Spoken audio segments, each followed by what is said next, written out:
At dahil madumi na yung bottom bracket, tara, samahan niyo ako maglinis. At sakto dumating yung foaming degreaser from REC Cycle Care Partner. Kinuha ko muna yung pangtanggal ng takip. At sa pagtanggal nito, konting pasensya lang, madali lang naman to gawin.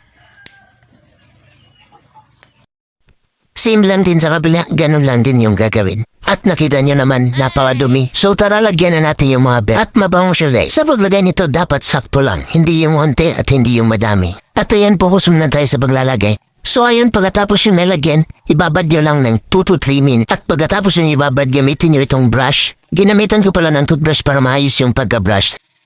Pagkatapos banlawan nyo nito at punasan agad. Tara, ito na yung resulta guys. Napakalinis talaga ng foaming degreaser. So sa mga gustong bumili, nasa Yellow Biscuit lang, huwag kayong mahiya guys. At ang importante, huwag nyo kalimutang maglagay ng grasa kasi yan ang dahilan kung ba't naubos lahat ng dinosaur. Salamat!